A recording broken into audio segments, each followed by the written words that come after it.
بالله من الشيطان الرجيم بسم الله الرحمن الرحيم الحمد لله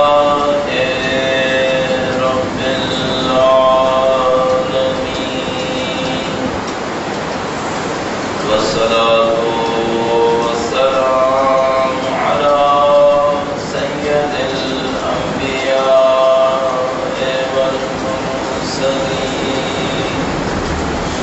حبيب إله العالمين أبي القاسم محمد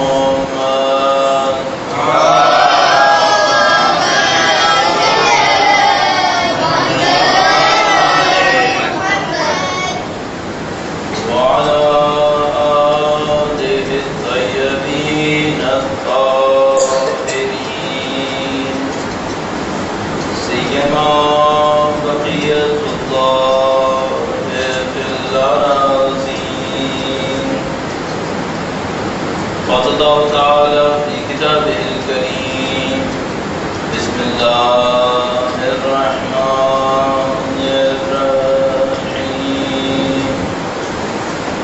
أم حسبت أن أصحاب الكهف والرقيم كانوا من آياتنا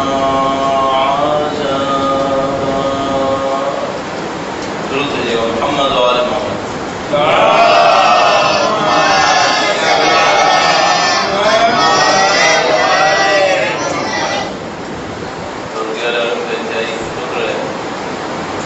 انتہائی احسان ہے اس پوری دنیا میں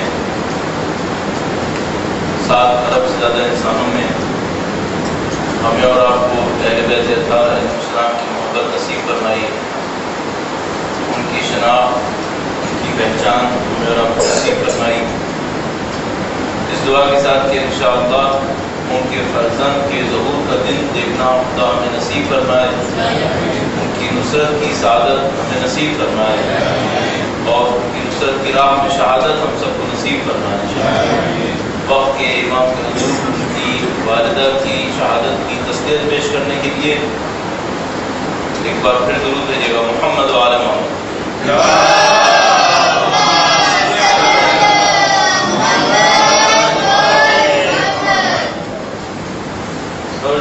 نے اپنے نبی کے ذریعے سے دین بھیجا ہے، خدا تعالیٰ نے تمام انسانوں کے لیے دین بھیجا ہے۔ جو قرآن کریم کہیں پر فرماتا ہے ہدی للناس، کہیں پر فرماتا ہے ہدی للمتقین، کوئی استثناء نہیں ہے۔ دنیا میں جو کوئی بھی ہے، جہاں کہیں بھی رہ رہا ہے، آج کے دور میں ہے، قیامت تک ہے، سب کے لیے قرآن کریم اللہ کا دین ہدایت کا کام انجام دیتا ہے۔ لیکن اس کے باوجود اس ہدایت کو لینے والے مختلف سطح کے لوگ ہوں گے، مختلف لیول کے لوگ ہوں گے۔ کوئی ایک ایسا ہوگا جو ہدایت کو پورا کا پورا لے لے گا، اتنا اچھا لے گا کہ اللہ کے نبی اسے اپنے اہل بیت میں شمار کر لیں، جیسے حضرت سلمان فارسی۔ کوئی ایسا ہوگا کہ جو سالوں اللہ کے نبی کے ساتھ وقت گزارے گا، لیکن خدا کی ہدایت میں سے کوئی چیز اس کو نصیب نہیں ہو پائے گی، ابو جہل کی طرح، ابو لہب کی طرح، ابو سفیان کی طرح۔ کچھ نہیں سیکھا، پہلے دن اللہ کے نبی سے دشمنی کی، آخری وقت تک اللہ کے نبی سے دشمنی کرتے رہے۔ یہ 2 بڑی لائنز ہیں، ایک لائن وہ جو سیکھتی ہے سلمان فارسی بن جاتی ہے، ایک لائن وہ ہے جو نہیں سیکھتی، دشمنی کرتی ہے، ابو لہب، ابو جہل، ابو سفیان بن جاتی ہے۔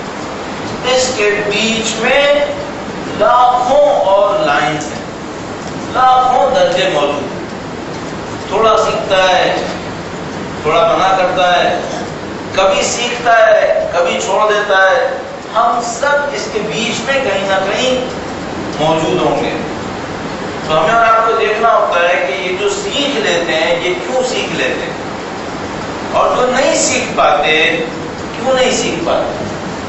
قرآن تو سب کے لیے برابر ہوتا ہے، اللہ کے نبی بھی سب کے لیے برابر ہے، تو مثلاً کیوں ایسا ہوتا ہے کہ کوئی سیکھ لیتا ہے اور کیوں ایسا ہوتا ہے کہ کوئی نہیں سیکھ پاتا؟ تو اس کے جواب میں کہتے ہیں کہ یہ معرفت کے اوپر ڈیپینڈ کر رہا ہوتا ہے، منحصر ہوتا ہے، اس کا دار و مدار معرفت کے اوپر۔ جس کی معرفت زیادہ ہوتی ہے، جس کا دل زیادہ تیار ہوتا ہے وہ سیکھ لیتا ہے، جس کا دل کم تیار ہوتا ہے وہ نہیں سیکھ پاتا۔ ہم اور آپ آج تک ایسے ہی، اگر آپ نے اپنے آپ کو دین سیکھنے کے لیے تیار کیا ہے تو آپ دین سیکھیں گے، ہر چیز سے سیکھنے کے۔ حتیٰ میں آپ کو کہوں، یہ جو ہمارے یہاں کبھی کبھی شکایت کرتے ہیں ہمارے پاس کتابیں نہیں ہیں، ہمارے پاس عالم نہیں ہے، ہمارے پاس سکھانے والا نہیں ہے، میرے نزدیک یہ بات اچھی بات نہیں ہے، یہ اعتراض صحیح اعتراض نہیں ہے۔ کیوں؟ اس کی وجہ یہ ہے کہ جو صحیح سکھانے والا ہے، ہدایت دینے والا ہے، وہ خود خدا ہے۔ فرماتا ہے ان اللہ یہدی من یشاء، خدا جس کو چاہتا ہے ہدایت دیتا ہے۔ اگر خدا کہتا ہے ہدایت میں دیتا ہوں، اور میں اگر یہ کہوں کہ میں تو ہدایت لینے کے لیے تیار ہوں، دینے والے نے مجھے نہیں دی، تو اس کا مطلب ہے نعوذ باللہ میں خدا پہ اعتراض کر رہا ہوں۔ ہدایت تو خدا دیتا ہے۔ اگر میں کہہ رہا ہوں میں تیار تھا، مجھے ہدایت نہیں ملی، اس کا مطلب یہ ہے کہ میں کہہ رہا ہوں کہ میری طرف سے تو کام پورا تھا، جو دینے والا تھا اس نے کام نہیں کیا۔ نعوذ باللہ، خدا کبھی ایسا نہیں کرے۔ اگر میں ہدایت لینے کے لیے تیار ہو جاؤں، خدا دروازوں اور دیواروں سے بھی مجھے ہدایت دے دے گا۔ خدا کے نظام میں ہدایت دینے کی کوئی کمی نہیں ہے، وہ آپ کو سکھا سکتا ہے، خواب میں سکھا دے گا، جاگتے میں سکھا دے گا، کتاب سے سکھائے گا، عام آدمی کے ذریعے سکھا دے گا، اور آپ کی اور میری زندگی سے سکھا دے گا۔ میرے اپنے خیال میں ہم سب لوگ اگر صرف اپنی زندگی سے سیکھنا شروع کرتے ہیں تو ہمارے پاس سیکھنے کے لیے بہت کچھ ہے۔ مثلا زندگی سے کیا سیکھیں؟ دیکھو کس بات کا آپ کے اوپر کیا اثر ہوا، کوئی گناہ کیا نعوذ باللہ تعالیٰ، اس کا اثر میرے اوپر کیا ہو گیا، سیکھ لو۔ کوئی میں نے اچھا کام کیا، اس اچھے کام کا میرے اوپر کیا اثر ہو گیا، اس سے سیکھ لو، تو خود آپ کی زندگی سکھانے کے لیے بہت بن جائے گی۔ کل پرسوں 2 دن ہم نے دین کے کچھ چیپٹرز کے اوپر کچھ موضوعات پہ بات کی، اور اس کے اندر ہم نے کل قیامت کا تذکرہ کیا، برزخ کا تذکرہ کیا کہ بھئی ہم یہاں سے مر جائیں گے۔ پرسوں کا بھی تھوڑا سا تذکرہ کر دوں، ہم نے پرسوں یہ بات کی تھی کہ کامیاب انسان کون ہے، جو زندگی کو خدا نے خلق کیا ہے، اس کا مقصد کیا ہے؟ تو بات ہوئی تھی کہ اللہ کے 99 ناموں کو اپنے اندر لے کر آنا یہ مقصد ہے، اسی میں قرب ہے، یہی اللہ کی جانشینی ہے، یہی ہماری زندگی کا مقصد ہے۔ پھر بات ہوئی یہ کیسے ملتا ہے، تو ہم نے 2 پوائنٹس عرض کیے۔ پہلا کہا کہ اگر کوئی انسان کنٹرول بڑھا لے تو کنٹرول بڑھانے سے راستہ کھل جاتا ہے۔ کنٹرول کیسے بڑھائے گا؟ مستحب اور مکروہ پر عمل کرے۔ پھر دوسری بات ہوئی کہ اگر موت کو یاد رکھے تب انسان کا دروازہ کھلتا ہے اور انسان کی خواہشات کم ہو جاتی ہیں۔ سب روایات کے اندر موجود ہے، تفصیل بہت ساری روایات موجود ہیں جس میں لکھا ہے کہ موت کو یاد کرو تاکہ تمہاری خواہشات کنٹرول ہو جائے۔ اس کے بعد بات ہوئی کہ بھئی یہ موت کو یاد کروں تو کیا یاد کروں؟ لوگ موت کا سنتے ہی پریشان ہو جاتے ہیں، تو میں نے کہا اس کو موت کے اندر گہرائی ہے۔ موت صرف یہ نہیں ہے کہ میرا سانس رک جائے گا، میرا دل رک جائے گا، میرا دماغ رک جائے گا، یہ تو باڈی ہے، یہ تو جسم ہے۔ موت اصل میں کیا ہے؟ موت اصل یہ ہے کہ بھئی اس دنیا سے نکلو گے ایک اور دنیا میں چلے جاؤ، ختم ہو گیا معاملہ۔ وہ جو دنیا جہاں جائیں گے وہ کون سی دنیا ہے؟ وہ دنیا میرے اور تمہارے اعمال کی دنیا ہے۔ یہاں چیزیں چھپی رہتی ہیں، وہاں کوئی چیز نہیں چھپتی۔ یہاں اتفاق سے بھی مل جاتا ہے، وہاں کوئی چیز اتفاق سے نہیں ملے گی۔ بھائی یہاں میں ایک امیر ماں باپ کے گھر پیدا ہو گیا، اس میں میرا کوئی کارنامہ ہے؟ میرا کیا کارنامہ؟ وہاں ایسا نہیں ہوگا۔ یہاں ممکن ہے ایک آدمی جاہل ہو، عالم کے گھر پہ پیدا ہو گیا، یا عالم ہو جاہل کے گھر پہ پیدا ہو گیا، وہاں ایسا نہیں ہوگا۔ وہاں جو کچھ ہوگا جو میں یہاں کروں گا اس کے نتیجے میں مجھے وہاں پہ ملے گا. تو یہ اس کو ہم موت کہتے ہیں, اس کو ہم قبر کہتے ہیں, جس کو ہم برزخ تعبیر کر رہے ہیں. یہاں سے نکلیں گے ایک اور دنیا میں جائیں گے, اس کو ہم برزخ کہتے ہیں, لوگ اسے قبر بھی کہتے ہیں. وہاں پہ ہمیں سب کچھ مل جائے گا. اب اس دوران میں ہمیں اور آپ کو اپنے آپ کو صحیح کرنا ہے. کیوں؟ جو ہماری عادتیں ہوں گی, اس کو ضرور نوٹ کر لیجیے گا آپ اپنے ذہن کے اندر. آپ کا ذہن جاگ رہا ہے اور جگانے کے لیے درود بھیجیں محمد و آل محمد.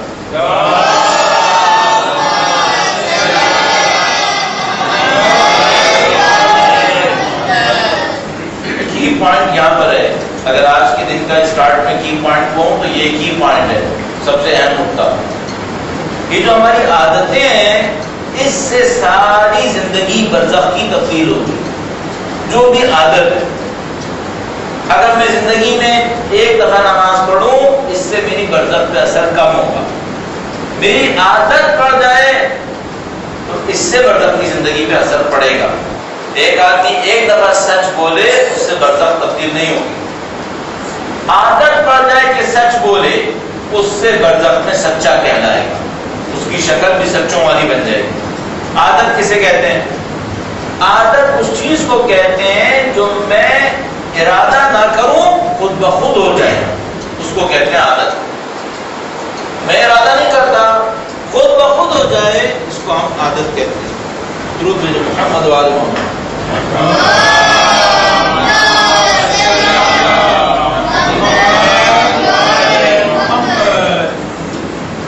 مثال کے طور پر فرض کیجیے, آپ نے دیکھا ہوگا بعض لوگوں کو گندی عادت پڑ جاتی ہے, بعض کو اچھی عادت پڑ جاتی ہے. میں پہلے ہی گندی عادت کی مثال دے دوں تاکہ اچھے سے صحیح ہو جائے. بس آپ نے دیکھا ہوگا بعض لوگوں کو ناخن دانت سے کاٹنے کی عادت پڑ جاتی ہے. جب یہ ناخن دانت سے کاٹ رہے ہوتے ہیں تو اپنے آپ سے پوچھ کے کاٹتے ہیں کہ میں کاٹوں یا نہیں کاٹوں. نہیں, جس کو عادت ہوتی ہے, جس کو عادت ہے اس کی طرف مت دیکھو ورنہ اس کو عزت ہو جائے گی اس کی.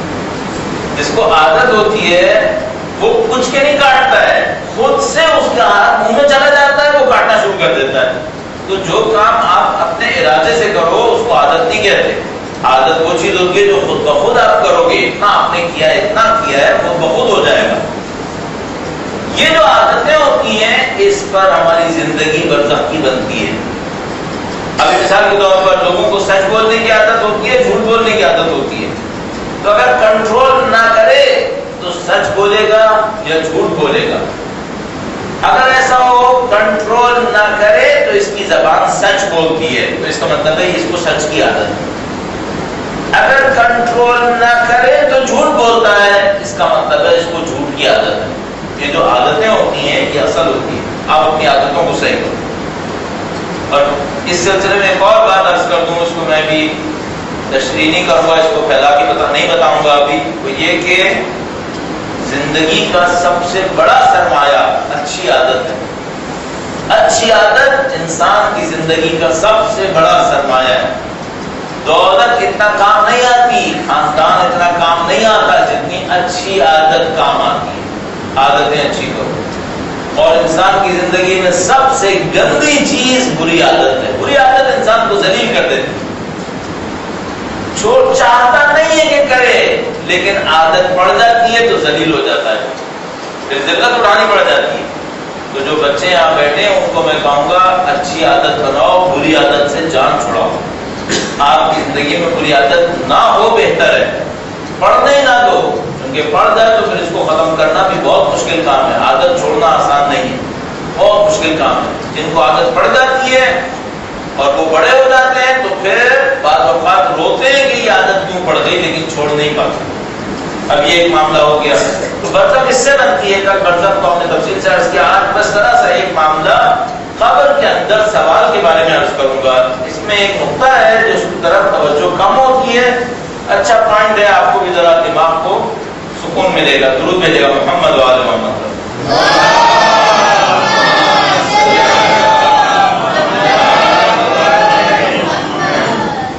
ابھی جو سوسائٹی, جن معاشروں کے اندر کرپشن ہوتا ہے, کرپشن کا ایک نشانی یہ ہوتی ہے کہ اس میں پیپر آؤٹ ہو جاتا ہے. پیپر آؤٹ ہو جاتا ہے کیا مطلب؟ یعنی آپ پیپر دینے گئے آپ کو پہلے سے پتا ہوتا ہے کہ ابھی جو ایگزام ہونے والا ہے اس میں کوشچنز کون سے آئیں گے. کرم سوسائٹی میں پیپر آؤٹ ہو جاتا ہے، پیپر آؤٹ ہو جاتا ہے پھر امتحان نہیں ہوتا. اگر پیپر آؤٹ ہو جائے، اب آپ کو پہلے سے پتا چل گیا کہ بھائی کون سے کوشچن آنے والے ہیں، تو وہ پیپر کہلائے گا، کیا کہلائے گا؟ یہ تو ڈرامہ ہو گیا، پیپر ہے ہی. پھر وہ جانی کام ہے. پھر اب میں ایک سوال پوچھتا ہوں، خدا جو قبر میں سوال ہم سے کرے گا، جو قبر میں ہم سے امتحان ہونے والے ہیں، اس کے سوال آپ کو پتہ ہے یا نہیں پتہ ہے؟ ہم سب کو پتہ ہے. قبر میں خدا ہم سے سوال کرے گا تمہارا رب کون ہے؟ کوشچن پتہ ہے، جواب پتہ ہے؟ ہاں جواب بھی پتہ ہے. اللہ کہنا ہے، چلو معاملہ ختم ہو گیا. اگلا سوال کیا کرے گا؟ تمہارا نبی کون ہے؟ سوال پتہ ہے، ہاں پتہ ہے، جواب پتہ ہے، وہ بھی پتہ ہے. نبی کا نام لینا ہے. پوچھے گا امام کون ہے؟ سوال بھی پتہ ہے، جواب بھی پتہ ہے. کتاب کون سی ہے؟ سوال بھی پتہ ہے، جواب بھی پتہ ہے. کعبہ کون سا ہے؟ قبلہ کون سا ہے؟ سوال بھی پتہ ہے، جواب بھی پتہ ہے. اب ایک بار پوچھتا تھا اپنے آپ سے کہ بھائی یہ کیسا امتحان ہے جس کا سوال بھی پتہ ہے، جواب بھی پتہ ہے؟ تو یہ تو پیپر آؤٹ ہو گیا سر، معاملہ خراب ہو گیا. تو پھر میرے ذہن نے کہا کہ اس کا مطلب یہ ہے کہ جو میں سمجھ رہا ہوں یہ صحیح نہیں سمجھ رہا. میں سوچتا تھا اگر ایسے ہی ہونا ہے کہ بھئی ایک سوال ہو گیا ایک جواب ہو گیا، تو پھر ایک اور کام کرتے ہیں کہ سارے سوال جواب جو ہمیں پہلے سے پتہ ہے وہ سب ایک کاغذ پہ لکھ کر کفن میں رکھ دیتے ہیں. جب بندے کو فرشتے کھڑے کریں گے کہ بھائی اٹھ سوال جواب کے لیے، وہ پیپر نکال کے بیٹھ جائے گا. جیسے ہی فرشتہ پوچھے گا تمہارا رب کون ہے، پیپر میں دیکھے گا جواب کیا ہے، پڑھ دے گا، وہاں معاملہ ختم ہو گیا. ابھی میں سوچتا تھا کہ بھائی اتنا ہمیں ڈراتے ہیں کہ قبر میں سوال ہوں گے، قبر میں سوال ہوں گے، یہ تو معاملہ بہت سادہ ہو گیا ہے. تو کیا یہ وہ سوال ہے جو خدا ہم سے قبر میں کرے گا؟ یہ وہ جواب ہے جو خدا ہم سے لے گا؟ تو مجھے سمجھ میں آیا کہ نہیں، یہ اس طرح سے نہیں ہوگا. اگر اس طرح سے نہیں ہوگا تو کیا ہونے والا ہے؟ لوگ جواب کیوں نہیں دیتے؟ تو پھر مجھے ایک اور بات سمجھ میں آئی، وہ یہ کہ خدا ہماری میموری کا امتحان نہیں لے گا. یہ جو دنیا کے پیپر ہوتے ہیں ان میں میموری کا ایگزامینیشن ہوتا ہے، میموری کا، حافظے کا، یادداشت کا امتحان لیتے ہیں. تم نے کتنا رٹ لیا ہے. دیکھا ہوگا آپ لوگوں نے بعض پیپر جو لیتے ہیں وہ صرف اس بات کا لیتے ہیں کہ بھائی اس نے رٹا ہے یا نہیں رٹا ہے. اگر وہ دوبارہ یاد کر کے لکھ دے پاس ہو گیا، وہ یاد کر کے نہیں لکھ پایا فیل ہو گیا. خدا تو ایسے نہیں کرے گا. بس اب فرض کرو یہاں پر کوئی آدمی 50 سال اللہ کی عبادت کرے، قبر میں فرشتے نے سوال پوچھا، وہ بیچارہ گھبرا گیا، وہ ابھی بول رہا تھا، فرشتے نے کہا تم بیٹا فیل ہو گئے. کیا ایسے ہونے والا ہے؟ ہمارے امتحان میں تو ایسا ہو سکتا ہے لیکن خدا کے امتحان میں ایسا نہیں ہونا چاہیے. تو کیا ہوگا اس کو میں آپ کی خدمت میں عرض کروں گا، اور اس سے قیامت کی بحث کو ہمیں تھوڑا سا اور مدد ملے گی. درود بھیجیں محمد و آل محمد.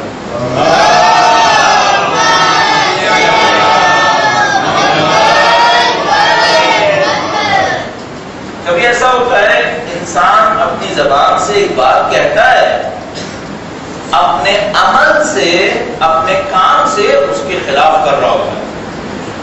اپنے عمل سے، کام سے اس کے خلاف کر رہا ہوتا ہے. آپ کہیں گے کیسے ہو؟ دیکھو ابھی ایسا مثلا کوئی مجھ سے پوچھے، مثلا کوئی بچہ ہو اپنے باپ کا احترام نہ کرے، اپنے باپ کا احترام نہ کرے، اس سے کوئی پوچھے بھائی یہ تمہارا باپ ہے؟ ہاں. تمہارا باپ ہونے کے ناطے تم نے اس کا احترام کرنا ہے؟ کہتا ہاں کرنا ہے. کبھی اس سے کوئی پوچھے کہ تم کہہ رہے ہو کہ احترام کرنا ہے، عمل میں کرتے ہو؟ ہم کہتے ہیں ہم خدا کے بندے ہیں. وہ بندہ اپنے مالک کی، آقا کی مانتا ہے یا مخالفت کرتا ہے؟ بندے کا کام ہوتا ہے اپنے مالک کی مانے، اس کے سامنے تسلیم ہو جائے، اس کو جو کہے اسے کر دے. اب میں کہتا ہوں ایاک نعبد و ایاک نستعین، خدا کی نہیں مانتا تو میں کہتا کچھ ہوں کرتا کچھ اور ہوں. کبھی ہم انسانوں کے ساتھ کیا ہو جاتا ہے. اب میں آپ سے ایک اور سوال پوچھوں گا، یہ جو قبر میں ہم سے سوال ہوگا تمہارا رب کون ہے، یہ کہنے والا ہوگا یا کرنے والے کا زبان سے کہنے کا ہوگا یا عمل سے کرنے کا ہوگا؟ تو میں آپ کو جواب میں کہوں گا یہ کوئی چیز زبان کی نہیں ہوگی، یہ سب کرنے کی ہوگی۔ کیسے کرنے کی ہوگی؟ اب دیکھو ایک چیز پھر ایک دفعہ ایک مثال دوں گا آپ کو، درود بھیجیں محمد و آل محمد پر۔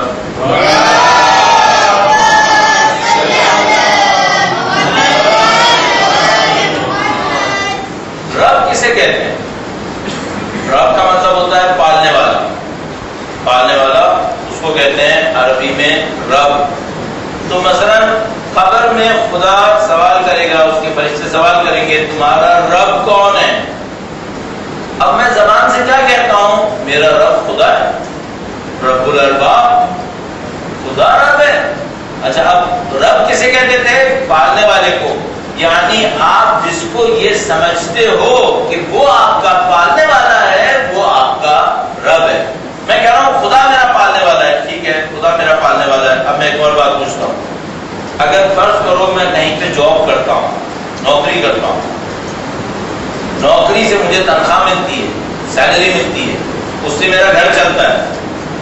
اگر کوئی کہے کہ یہ غلط کام کرو ورنہ تمہاری جاب گئی، تمہارا کام گیا، اور میں کہوں کہ میں غلط کام کروں گا تاکہ میرا کام نہ جائے، جاب نہ جائے، تبھی میں نے کس کو پالنے والا سمجھ لیا اپنا؟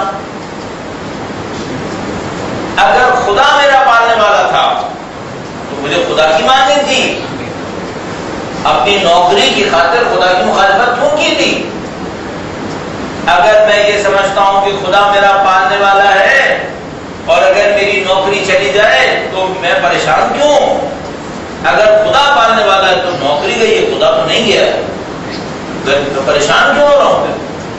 مثلا کسی کوئی یہ سمجھ رہا ہے اس دنیا کے اندر کہ کوئی سمجھتا ہے اس کا پالنے والا اس کی نوکری ہے، کوئی سمجھتا ہے اس کا پالنے والا اس کا بزنس ہے۔ اگر بزنس چلا جاتا ہے تو سمجھتا ہے کہ جیسے دنیا ختم ہو گئی۔ بزنس کو بچانے کے لیے غلط صحیح سارے کام کرتا ہے۔ اس سے کوئی پوچھے تمہارا پالنے والا خدا نہیں تھا؟ اگر خدا تمہارا پالنے والا تھا تو تم نے بزنس بچانے کے لیے غلط کام کیوں کیا تھا؟ خدا نے پالا تھا۔ اب یہ خدا کو چھوڑ دینا اعوذ باللہ تعالیٰ، بزنس بچانے کے لیے غلط کام کر لے، نوکری بچانے کے لیے غلط کام کر لے، اپنے کسی جیسے بندے کو خوش کرنے کے لیے غلط کام کر لے، تو اب اس کا رب خدا ہے یا کچھ اور ہے؟ یہ جو کہہ رہا ہے منہ سے میرا رب اللہ ہے، یہ منہ سے کہہ رہا ہے، عمل سے کیا سمجھ میں آیا؟ عمل سے سمجھ میں آیا کہ اس کی جاب اس کا رب ہے، اس کے دماغ میں اس کی نوکری اس کو پال رہی ہے، اس کا بزنس اس کو پال رہا ہے، اس کا آفیسر اس کو پال رہا ہے۔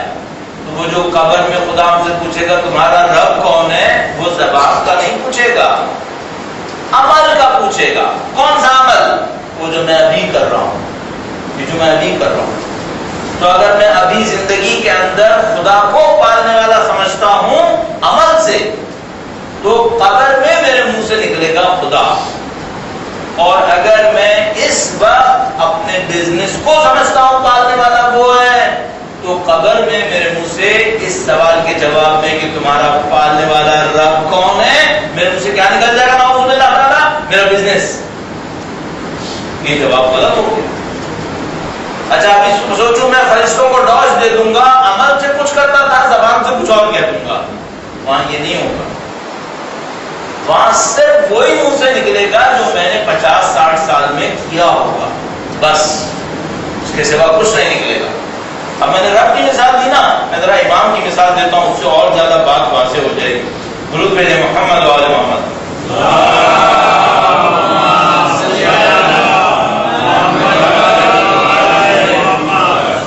امام کسے کہتے ہیں؟ امام کہتے ہیں لیڈر کو، رہنما کو۔ لیڈر رہنما کون ہوتا ہے؟ وہ ہوتا ہے جس کی بات پر میں کوئی اعتراض نہیں کرتا، جو وہ کہتا ہے میں کر دیتا ہوں، وہ لیڈر ہے، وہ امام ہے۔ صحیح ہے؟ جس کی بات پر میں کوئی اعتراض نہ کروں، مان لوں، وہ امام ہوتا ہے۔ قبر میں ان سے سوال کریں گے تمہارا امام کون تھا؟ میں کیا کہنا چاہوں گا؟ میں کہنا چاہوں گا مولا امیر المومنین علی ابن ابی طالب علیہ السلام میرے امام ہیں، درود بھیجیں۔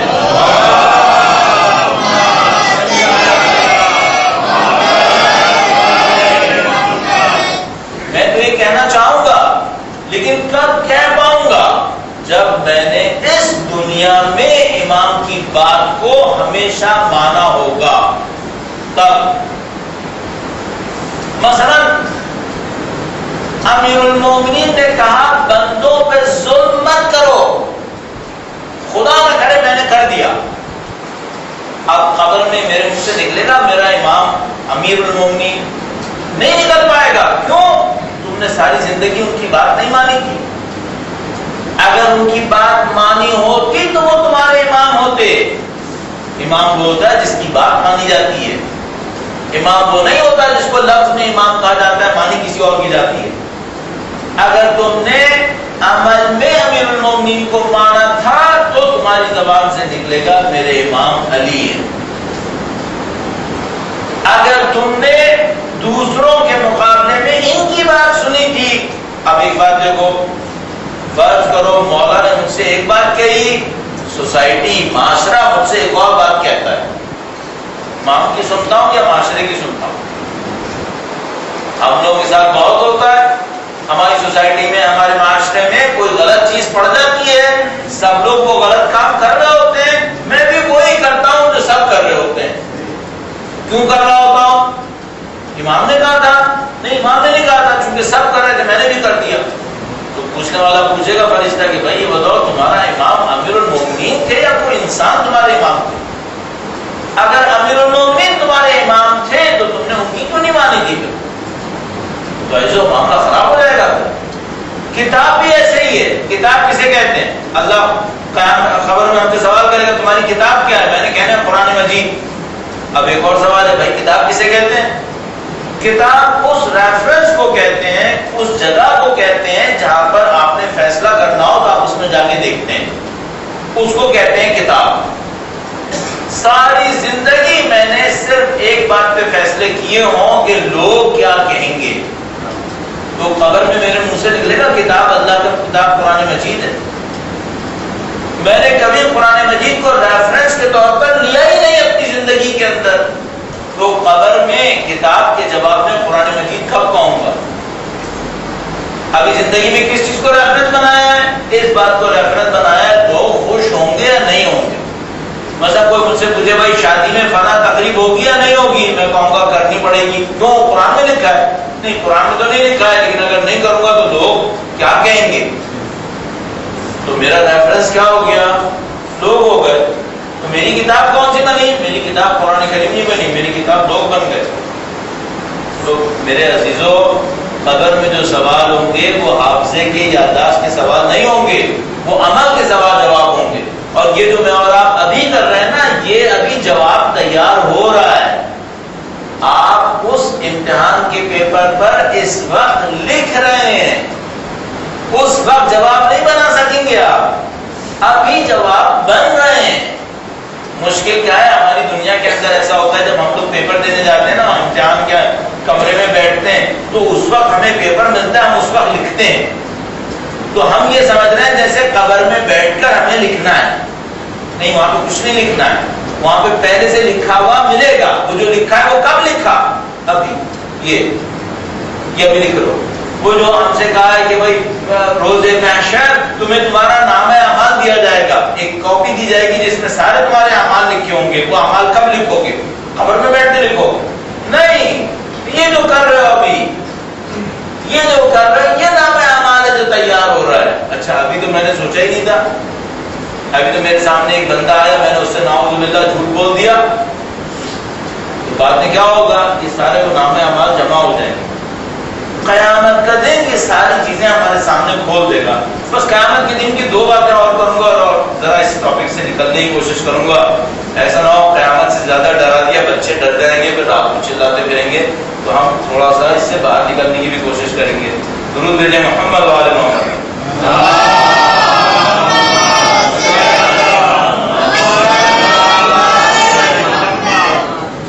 قیامت میں دو مرحلے اور ہوں گے۔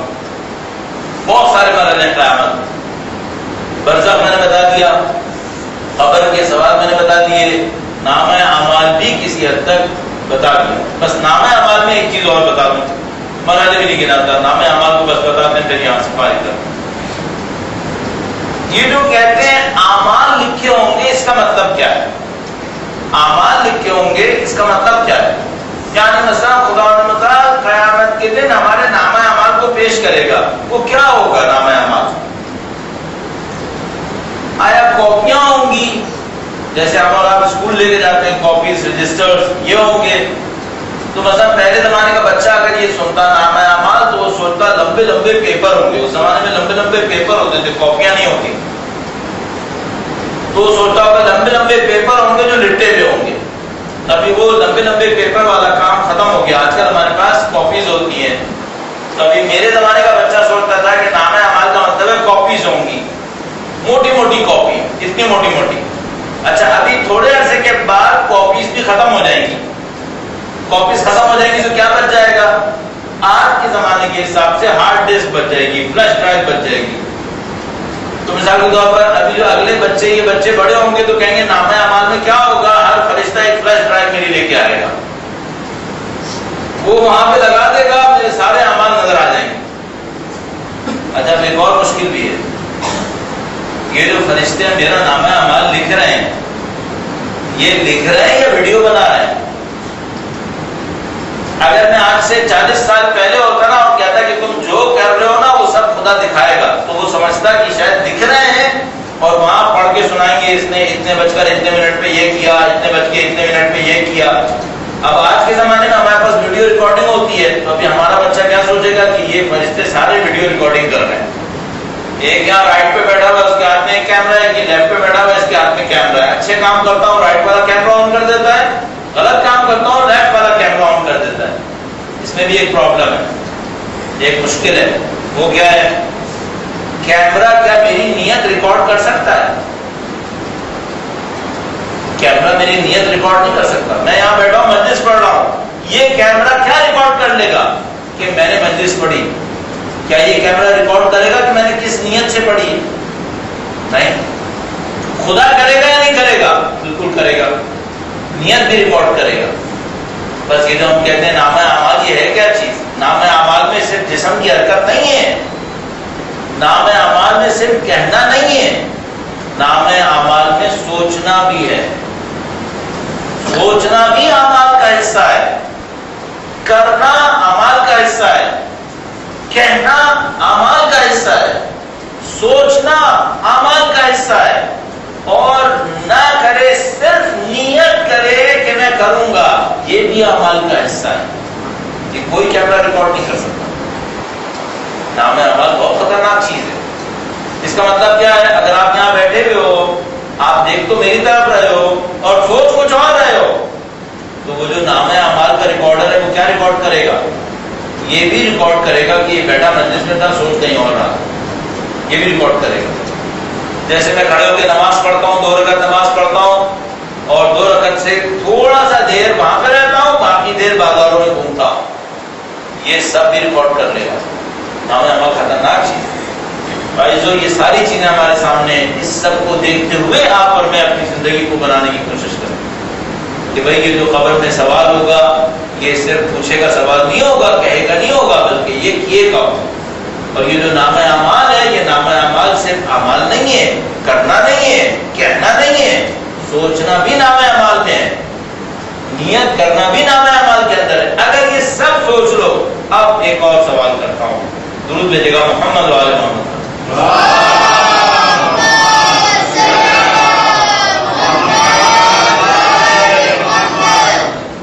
اب یہ سب دیکھتے ہوئے کہ بھائی یہ قبر کے سوال کا معاملہ بڑا خطرناک ہو گیا، یہ جو نام اعمال کا معاملہ ہے یہ بھی بہت خطرناک ہو گیا. ساری چیزیں خدا نے ریکارڈ کی ہوئی ہیں، حتیٰ وہ جو میں نے سوچا تھا وہ بھی ریکارڈ کیا. بولتا بھی کچھ نہیں. قرآن کریم میں ہے جیسے انسان کو کتاب دی جائے گی چلا اٹھے گا، چیخے گا، کہے گا مانے ھذا الکتاب لا یغادر صغیرۃ ولا کبیرۃ الا احصاھا. یہ کیسی خطرناک کتاب ہے، چھوٹی بڑی کوئی چیز اس نے نہیں چھوڑی ہے، سب کا سب اس کے اندر موجود ہے. اب میں ایک بات پوچھوں گا، زندگی گزارنے کا فارمولہ کیا ہے؟ کوئی ایک فارمولا میرے پاس ہونا چاہیے، ایک طریقہ میرے پاس ہونا چاہیے جس سے قبر کے سوال کا معاملہ بھی نمٹ جائے، محشر میں نامہ اعمال کا معاملہ بھی نمٹ جائے، دنیا میں بندے بھی مجھ سے خوش ہو جائیں، دنیا میں میرے مسائل بھی حل ہو جائیں، میری مشکلات بھی حل ہو جائیں۔ ان سب کے لیے ایک فارمولا۔ ایک دفعہ ہوتا ہے ہم کسی ڈاکٹر کے پاس جاتے ہیں، وہ ہمیں 10 ٹیبلٹ دے دیتا ہے، 10 دیتا ہے، کہتا ہے صبح کو 4 کھاؤ، دوپہر کو اتنی کھاؤ، رات کو اتنی کھاؤ۔ آدمی ٹیبلٹ دیکھ کے کہتا ہے بھائی مجھے بیمار رہنے دو، اتنی ٹیبلٹس کھاؤں گا تو اور بیمار ہو جاؤں۔ بعد میں کبھی ہم ڈاکٹر کے پاس جاتے ہیں، وہ کہتے ہیں دیکھو یہ ساری ٹیبلٹ چھوڑ دو، یہ 2 لے لو، اس سے معاملہ حل ہے۔ تو میں خوش ہو جاتا ہوں۔ اب میں اللہ کے دین سے پوچھتا ہوں، اے اللہ کے دین، تو نے اتنی ڈھیر ساری ذمہ داریاں میرے اوپر ڈال دی ہیں، قبر کا سوال بھی میرے سامنے کھڑا کر دیا ہے، محشر میں نامہ اعمال بھی میرے سامنے رکھ دیا ہے، میرے لیے کوئی ایک فارمولا بتا دیں تاکہ میری جان چھوٹ جائے اور میری زندگی حل ہو جائے اس فارمولے کے ذریعے سے۔ وہ فارمولا کیا ہے؟ تو میں اس فارمولے کو ایک لفظ میں کہوں گا۔ وہ جو میں نے بات کی تھی نا کہ زندگی کا مقصد کیا ہے، وہ بھی اس کے اندر آ جائے گا۔ وہ ایک فارمولہ، ایک لفظ کیا ہے؟ اللہ کا بندہ بنو۔ بس بندہ بنو، آزاد مت بنو۔ کیا مطلب؟ اللہ کی مانو۔ جیسے ہی آپ کا دل کہے یہ خدا پسند نہیں کرے گا، چھوڑ دو۔ آپ کا دماغ کہے گا یہ خدا پسند نہیں کرے گا، یہ اللہ کو پسند نہیں ہے، چھوڑ دو اسے۔ آپ اللہ کے بندے بنو۔ آپ یقین مانو، اگر میرے جیسے طالب علم سے کوئی پوچھے، مجھے 30-31 سال ہو رہے ہیں طالب علم بنے ہوئے، مجھ سے کوئی پوچھے انسان کامیاب کون سا ہے، تو میں کہوں گا وہ جو اللہ کا بندہ ہے۔ بس بندہ خدا کامیاب ہے، باقی سب ناکام۔ بس عالم کامیاب نہیں ہے، اگر عالم بندہ خدا ہو تب کامیاب۔ بندہ خدا کیا مطلب؟ خدا کی مانتا ہے، بس خدا کی مانتا ہے۔ جو بہت دہراتا ہوں بعض چیزوں کو، ان میں سے ایک یہ ہے کہ ہم لوگ خدا کو مانتے ہیں، ہم لوگ خدا کی نہیں مانتے۔ خدا کو مانتے ہیں کہ ہاں اللہ ہے اللہ ہے اللہ ہے، لیکن جیسے کوئی کہتا ہے خدا کی مانو تو پھر کہتے ہیں نہیں میں اپنی مانوں گا۔ اپنی مانو گے معاملہ خراب ہو جائے گا، اللہ کی مان لو، اللہ کے بندے بن جاؤ، معاملہ آسان ہے۔ تو بس اگر کوئی مجھ سے مجھے فارمولہ کیا ہے، میں کہوں گا ایک ہی فارمولہ ہے، اللہ کے بندے بن جاؤ۔ اللہ کے بندے کیسے بنتے ہیں؟ جو خدا کی مانتا ہے وہ اللہ کا بندہ ہے، جو اپنی چلاتا ہے۔ جیسے کوئی سامنے آتا نا، کہتا ہے مولانا میرا دل چاہتا ہے میں یہ کروں، اس کا مطلب یہ ہے کہ اللہ کا بندہ نہیں، یہ خواہشات کا بندہ ہے، یہ اپنی آرزوؤں کا بندہ ہے۔ جیسے قرآن کریم فرماتا ہے اَرَأَيْتَ مَنِ اتَّخَذَ إِلَٰهَهُ هَوَاهُ، تم نے وہ شخص دیکھا ہے جس نے اپنی خواہشات کو اپنا خدا بنا لیا ہے، اپنا معبود بنا لیا ہے۔ خدا نہیں مانتا، خواہشات کی مانتا ہے۔ آپ مت مانو خواہشات کی، اللہ کی مان، معاملہ ختم ہو گیا۔ اب میں جلدی ایک بات اور آپ کی خدمت میں عرض کروں، آپ اپنی زندگی میں جہاں کہیں خدا کی خاطر کوئی چیز چھوڑیں گے، خدا تو ضرور آپ کو دلوا دے گا۔ میں نے بہت تجربہ کیا، بہت دفعہ دیکھا ہے، جہاں کہیں خدا کی خاطر کوئی چیز چھوڑ دی، خدا اس سے بہتر ضرور دلوائے گا، ضرور دے گا۔ تو مثلا اگر میرے سامنے موقع آیا کہ نعوذ باللہ میں حرام کماؤں، اور میں نے کہا نہیں یہ حرام نہیں کماؤں گا، بس جیسے ہی میں خدا کی خاطر چھوڑوں گا اس سے زیادہ مجھے ملنے والا ہے۔ خدا کبھی بھی محروم نہیں کرتا ہے۔ اب تم دیکھو میں اور تم بھی ایسے ہی ہونے چاہیے ہمیں۔ اگر کوئی ہم پہ احسان کرے، ہمارے خاطر کوئی کام کرے، تو ہم اس کو احسان کے بدلے میں جواب دیں یا نہ دیں۔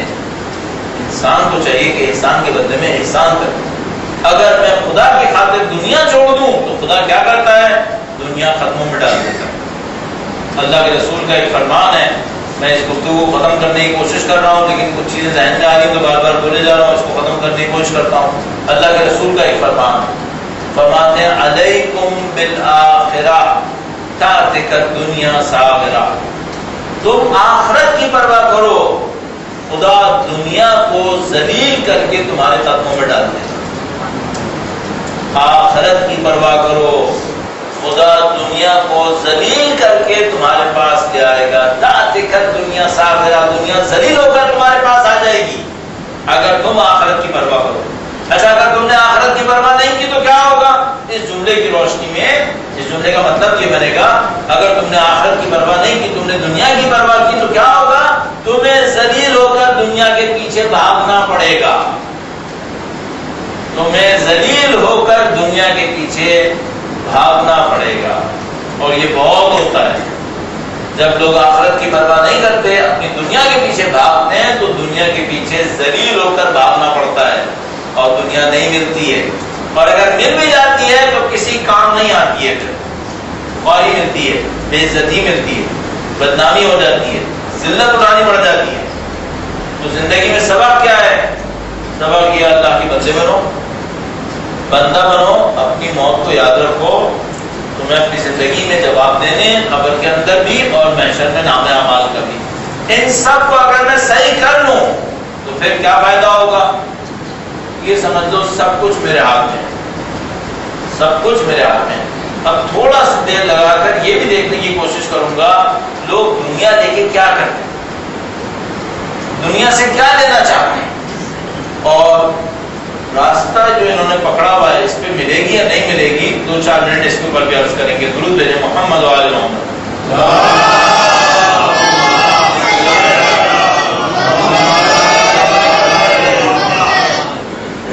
لوگ دنیا لے کے کیا لینا چاہتے ہیں؟ مثلا اگر میں کسی شخص سے پوچھوں کہ بھائی میں تم کو $1,00,000 دوں گا، دونوں ٹانگیں کاٹ لوں گا، $1,00,000 لے کر دونوں ٹانگیں کٹوائے گا؟ ہم جیسا نہیں کٹوائے گا، ہم جیسا بہت کہے گا نہیں بھائی تو اپنے $1,00,000 اپنے پاس رکھ لے، مجھے ٹانگیں عزیز ہے، ٹانگیں چاہیے مجھے۔ ہم لوگوں کو کیا چاہیے دولت سے؟ ہمیں دولت سے خوشی چاہیے، ہمیں دولت سے سکون چاہیے۔ اگر میں بہت بڑا گھر بناتا ہوں تو کیوں بناتا ہوں؟ سکون کے لیے۔ اگر کوئی مجھ سے کہے میں تم کو بہت بڑا ایک محل دوں گا ایک شرط کے ساتھ، اس میں تم نہیں جا سکتے، کیا کروں پھر اس محل کا مجھے کیا ملنا ہے جس میں میں خود نہیں جا سکتا؟ تو میں کہوں گا میرے لیے بیکار ہے وہ، جس میں میں خود نہیں جا سکتا۔ مجھے محل نہیں چاہیے، مجھے خوشی چاہیے، مجھے سکون چاہیے۔ اب کیا دین میں کوئی راستہ ہے کہ دنیا کے بغیر خوشی مل جائے؟ ہاں، خوشی کے راستے دین میں بہت ہیں، سکون کے راستے دین میں بہت ہیں۔ ہم بیوقوفوں کی، انسانوں میں سے چند لوگ بیوقوف ہوتے ہیں، وہ لوگ کوشش کرتے ہیں دنیا کے ذریعے خوشی ملے گی۔ خوشی یہاں سے نہیں ملنی ہے، خوشی کہیں اور سے ملنی ہے۔ خوشی کہاں سے ملنی ہے؟ بہت زیادہ خوشیاں دوسروں کو دینے سے ملنی ہے، لینے سے نہیں ملنی ہے، دینے سے ملنی ہے۔ ہم لوگ فارمولا غلط سمجھ رہے ہیں۔ ہم لوگ فارمولا کیا سمجھ رہے ہیں؟ جتنا میں لوں گا مجھے خوشی ملے گی۔ اللہ کہہ رہا ہے نہیں بے وقوفو، جتنا تم دو گے تمہیں خوشی ملے گی۔ یہ ہمیں سمجھ میں نہیں آ رہی۔ عزیزو، اپنی زندگی کے اندر دوسروں پر توجہ دو تو تمہیں خوشی مل جائے گی۔ اپنے میں توجہ دیتے رہو تو کیا ہو جائے گا؟ سارے تم سے ناراض ہو جائیں گے، سارے ناراض ہو جائیں گے۔ زندگی میں اطمینان چاہیے، خوشی چاہیے، سکون چاہیے، دوسروں پہ توجہ دو، دوسروں کی مشکل حل کرو، دوسروں کے معاملات کو صحیح کرو، تمہیں خوشی ملے گی۔ اب مثال کے طور پر ہماری دنیا کی ایک بہت بڑی مصیبت ہے، وہ کیا ہے؟ میاں بیوی ایک دوسرے سے خوش ہیں، پوری دنیا میں جا کے دیکھ لو طلاقیں بڑھ رہی ہیں، دھڑ طلاقیں دے رہے۔ ویسٹ میں، مغرب کی دنیا میں، یورپ امریکہ کے اندر 50% شادیاں طلاق پر ہوتی ہیں 2 سال کے اندر۔ 50% شادیاں 2 سال کے اندر طلاق پہ پہنچ جاتی ہیں۔ اس کا مطلب کیا ہے؟ ایک آدمی شادی کرے، اپنی بیوی کو دیکھے اور یہ سوچے کہ 2 سال بعد یہ میرے ساتھ نہیں ہے، کسی اور کے ساتھ ہے۔ اب یہ کیا گھر بنائے گا؟ یہ کیا محبت کرے گا؟ جو بار بار اس کے دماغ کے اندر گھنٹی بج رہی ہوگی کہ بیٹا 50% چانس یہ ہے کہ یہ 2 سال کے بعد تیرے ساتھ نہیں ہے، کسی اور کے ساتھ ہے۔ کوئی گھر نہیں بن سکتا اس طرح۔ ابھی کرنا کیا ہوتا ہے؟ آپ کو گھر اچھا چاہیے، ایک سادہ سا کام کرو، جو تم چاہتے ہو تمہارے ساتھ ہو وہ تم دوسروں کے ساتھ شروع کرو۔ تم چاہتے ہو تمہیں عزت ملے، دوسروں کو عزت دو۔ تم چاہتے ہو تمہیں خوشی ملے، سامنے والے کو خوشی دو۔ ہم میں سے ہر آدمی یہ سوچتا ہے میں بیچ میں ہوں، باقی سارے میرے اوپر گھومتے رہے۔ شوہر یہ سوچتا ہے میں بیچ میں رہوں گا، بیوی میرے اوپر گھومے، اور بیوی سوچتی ہے میں بیچ میں ہوں، شوہر میرے اوپر گھومے۔ یہ نہیں ہوگا۔ اگر اس طرح کریں گے صرف دنیا میں جھگڑے ہوں گے اور کچھ نہیں ہوگا۔ صرف ایک راستہ ہے، دوسروں کو خوش کرو، آپ کو زندگی میں خوشی ملے گی۔ دوسروں کو عزت دو، آپ کو عزت ملے گی۔ دوسروں کو احترام دو، آپ کو بھی احترام ملے گا۔ اس کو خدا کبھی نہیں روکے گا۔ اس کے اوپر میں بعد میں بھی بات کروں گا کہ اس کام کو ہمیں کس طریقے سے نپٹانا ہوگا، اور کہ بہت کچھ آج کے لیے ہم قیامت سے مربوط کر رہے ہیں۔ تو میں آپ کی خدمت میں اس حوالے سے ایک پوائنٹ اور عرض کروں گا۔ درود بھیجیے گا محمد و آل محمد۔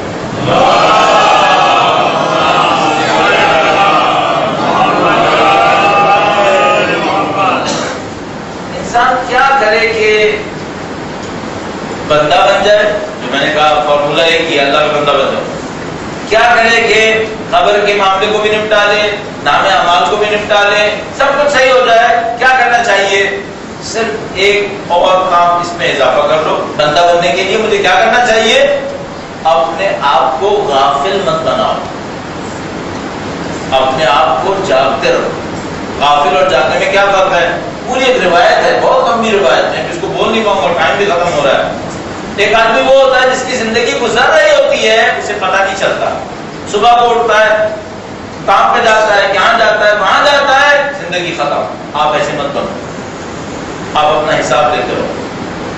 پوچھو اگر آج شام میری موت آ گئی، خدا پسند کرے گا میرے اندر خدا کو خوش کرنے والی چیزیں زیادہ ہیں یا ناراض کرنے والی چیزیں زیادہ ہیں؟ غافل مت بنو، جاگتے رہو۔ غفلت انسانوں کو مار دیتی ہے، بیدار انسان کبھی نہیں مرتا۔ آپ بیدار رہو۔ بیدار رہنے کا طریقہ کار کیا ہے؟ اپنے آپ سے سوال کرتے رہو۔ ایک دفعہ ہوتا ہے نا، آپ پانی بہ رہا ہوتا ہے، آپ پانی کے اوپر کوئی چیز ڈالو، پانی بہا کے لے جاتا ہے۔ آپ ایسے مت کرو، آپ کو زندگی بہا کے لے جائے، آپ کو زندگی بہا کے موت کی طرف لے جائے، آپ کو پتہ ہی نہیں چلا میں کہاں بہ گیا۔ آپ ایسے مت کرو، آپ اپنے اندر بیدار رہو، ہر وقت اپنے آپ سے پوچھتے رہو میں صحیح کر رہا ہوں، جو میں کر رہا ہوں یہ صحیح ہے، خدا پسند کرے گا، مر جاؤں خدا راضی ہے۔ اپنے آپ سے سوال کرو، اس سے آپ بندہ بن جاؤ گے۔ بندہ بن جاؤ گے، سارے کمال نصیب ہو جائیں گے۔ بندگی میں سب کچھ ہے۔ یہ جو خدا نے فرمایا ما خلقت الجن والانس الا لیعبدون، ہم نے جن و انس کو بس اس لیے خلق کیا کہ ہماری عبادت کریں، یہ ترجمہ صحیح ترجمہ نہیں ہے۔ میں اس کو ایسے ترجمہ نہیں کرتا۔ صحیح ترجمہ کیا بنے گا؟ میرے خیال میں صحیح ترجمہ بنے گا ہم نے جن و انس کو بس اس لیے خلق کیا کہ ہماری بندگی کریں، ہماری بندگی کریں۔ بندگی کریں گے سب کچھ صحیح ہے۔ بندگی 24 گھنٹے کا کام ہے، بندگی 2 منٹ کا کام نہیں ہے۔ عبادتیں تم دیکھو نا، ہم نماز پڑھتے ہیں 5-10 منٹ میں پڑھ لیتے ہیں، بندگی 24 گھنٹے کا کام۔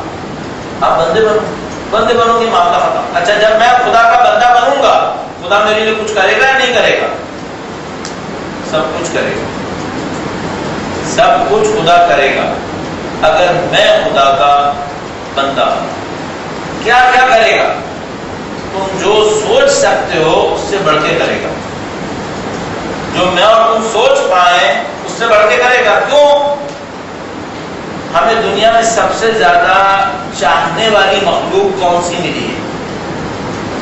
اس دنیا کے اندر ہمیں جو کچھ ملا انسانوں میں، اس میں سب سے زیادہ چاہنے والی مخلوق ماں ہے۔ ماں سب سے زیادہ چاہتی ہے، ماں سب سے زیادہ خیال کرتی ہے۔ یہ ماں کو محبت کس نے دی ہے؟ اس کو بھی تو خدا نے دی ہے نا۔ اگر میں ماں کے لیے کچھ نہیں کرتا تب بھی ماں اور خدا کیسا ہے؟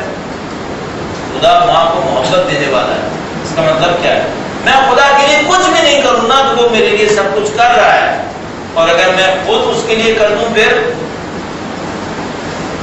اگر کوئی بچہ ماں کو نہیں چاہتا نا تو ماں اس کو چاہتی ہے، اور اگر کوئی بچہ ماں کے اوپر اپنی جان قربان کر دے پھر ماں نہیں چاہتی اسے. میں کچھ نہیں کرتا تو خدا میرے لیے سب کچھ کرتا ہے، اور اگر میں خدا کے لیے کچھ کرنے لگوں پھر خدا میرے لیے سب کچھ کر دے گا، میری ہر چیز کا خیال کرے گا. فرماتا ہے حدیث قدسی کے اندر کہ کیا میں نے کسی کو ناکام کیا ہے جو میرے علاوہ کہیں اور جاتے ہیں؟ میرے پاس دنیا ہے، ہمارے پاس صرف ایک راستہ ہے، بندہ بنیں گے خدا سب کچھ کرے گا. اور جتنا کچھ اہل بیت نے ہمیں کر کے دکھایا وہ ہمارے لیے بہت. ابھی آپ خود سوچو، چلو الحمدللہ رب العالمین ہم سادات میں سے ہیں، اللہ کے اس احسان کے اوپر ہمیں فخر بھی ہے اور اس کے احسان مند بھی ہے کہ اللہ نے نبی کے خاندان سے پیدا کیا ہے. آپ نے یہاں پر اتنے ہزار کلومیٹر دور ہو کر بیٹھے ہو اور یہاں پر بی بی سیدہ کے نام کے لیے بیٹھے ہو، یہ اللہ کا معجزہ نہیں ہے؟ جب ان مظلومہ کے گھر پہ حملہ ہوا تھا کسی نے ساتھ دیا تھا؟ نبی کی بیٹی تھی، اس کے گھر پہ فرشتے بھی پوچھ کے آتے تھے.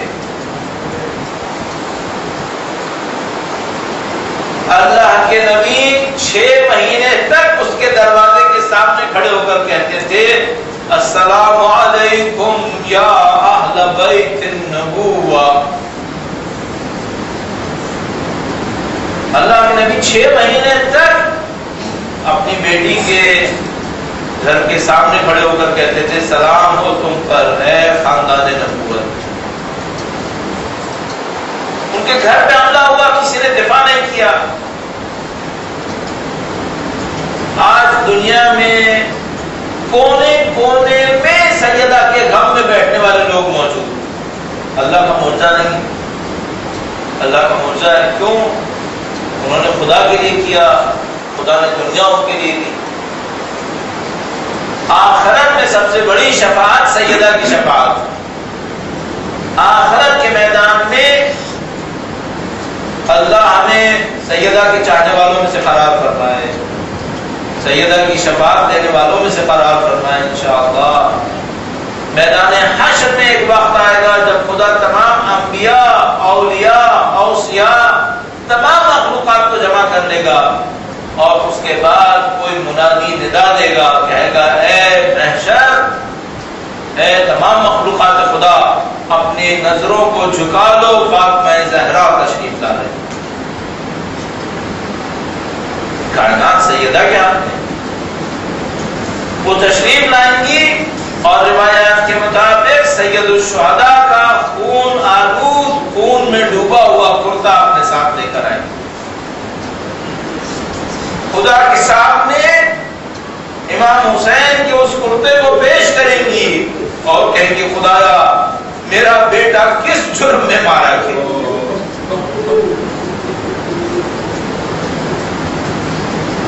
محشر سید الشہداء کے غم میں روئے گی،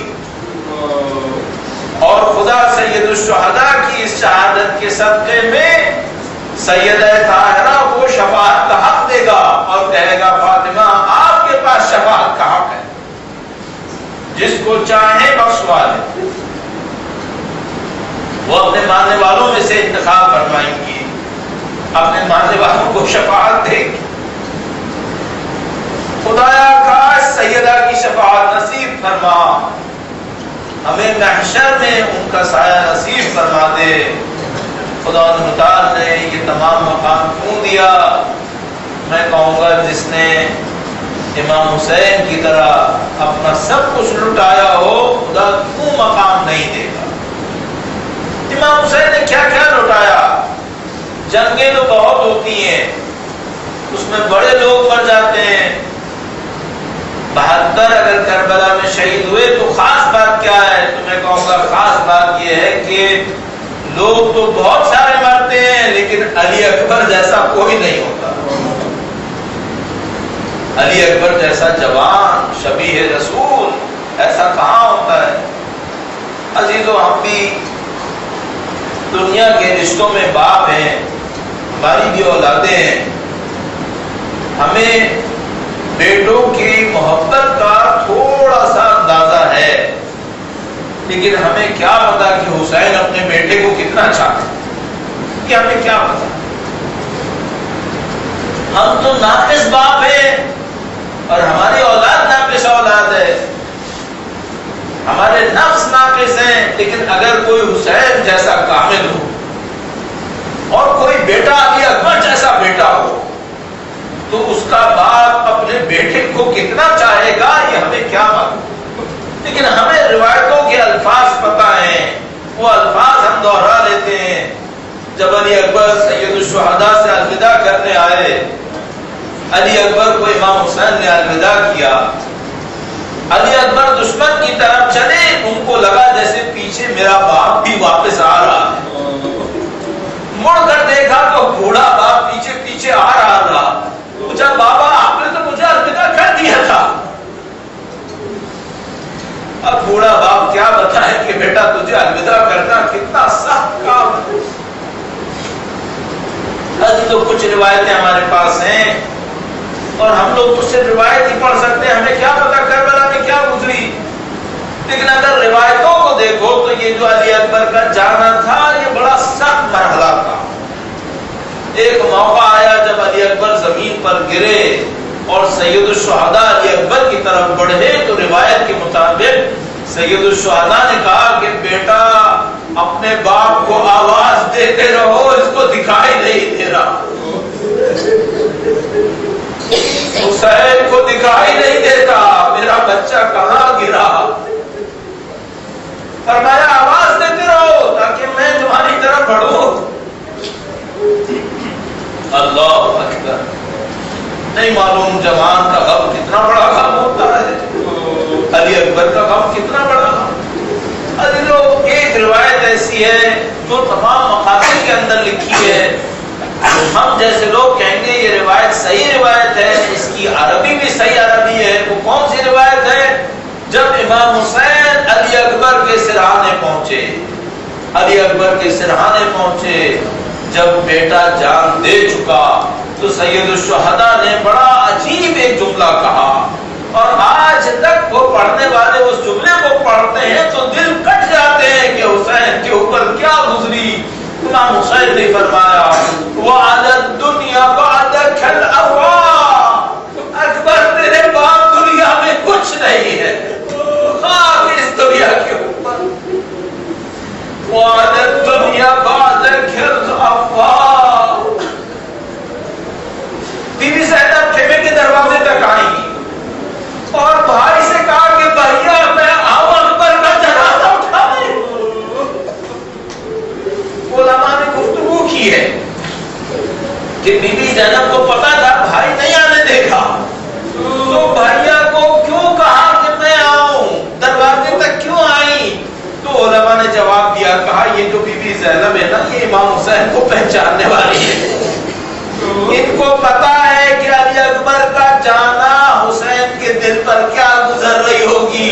حسین اکبر کے لاشے کو دیکھ رہے تھے، بی بی زینب خیمے کے دروازے پر آئی تاکہ حسین میری طرف دیکھے. لاشے پر سے آنکھیں اٹھ